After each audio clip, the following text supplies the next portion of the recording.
مدام أسماء شرف الدين خبيرة وأستاذة التجميل والمكياج والعناية بالبشرة باش تحكي لكم على منتوجات أرفيا تجميلية وتنصحكم كيفاش تستعملوهم بطريقة صحيحة تخليكم تتمتعوا ببشرة صحية ومزيانة. مع أرفيا تتمتع بخيرة الطبيعة وتحافظ على صحتك وجمالك.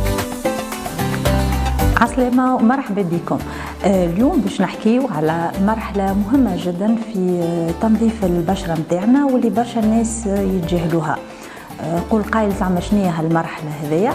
مرحلة الجوماج والا الاكسفولياسيون نتاع البشرة متاعنا. اش معناتها اكسفولياسيون؟ اش معناها جوماج؟ قبل ما نفسر الكلمتين هذوما لازمني نفسر الجلدة متاعنا منيش متكونة من 3 طبقات. الطبقة الأولانية هي ليبيديرم، الطبقة الثانية لوديرم، والطبقة الثالثة ليبوديرم. في الطبقة الأولانية اللي هي ليبيديرم بصفة طبيعية يصير تجدد الخلايا، والخلايا هذوما يطلعوا بشوية بشوية على سطح البشرة متاعنا ويوليو خلايا ميتة. كي يتراكموا الخلايا الميتة على سطح البشرة بيان سور باش يمنعوا الحيوية نتاع البشرة، التنفس نتاعها والإقلاع نتاعها هي، وباش يمنعها بيان سور من التمتع بالمستحضرات الكل اللي نحطوهم على البشرة نتاعنا باش يغذيوها ولا باش يرطبوها ولا باش يحيوها. دونك هذاك علاش نأكدوا على أهمية استعمال الجوماج باش يعاون على إزالة الخلايا الميتة المتراكمة على سطح البشرة، باش البشرة تولي ضاوية، باش البشرة تتنفس مليح، باش كي نحطوا أي مستحضر آخر البشرة متاعنا تجاوبنا. اليوم أرفيا وفرت لنا منتوج الماسك اكسفوليون اللي عنده زوز خصائص.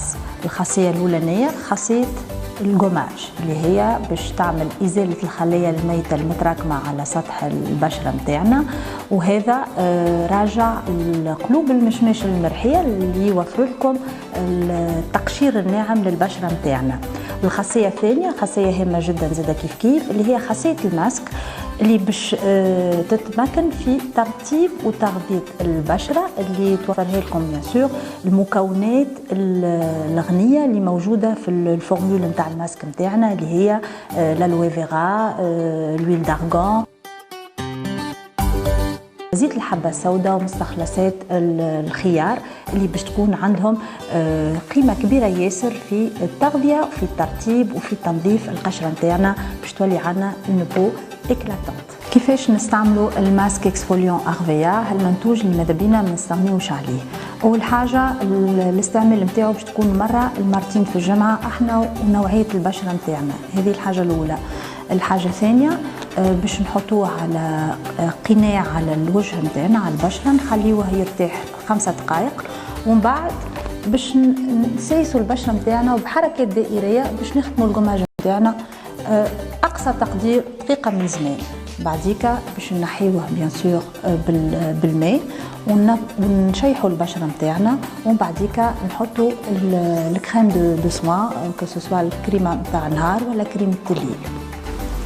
ان شاء الله تكونوا استفدتوا من النصائح اللي قدمناها لكم وعرفتوا اهميه استعمال الماسك اكسفوليون أرفيا كخطوه مهمه في روتين العنايه بالبشره نتاعنا وفي التمتع بالمظهر الصحي والجمالي للوجه. أرفيا صحه لينا.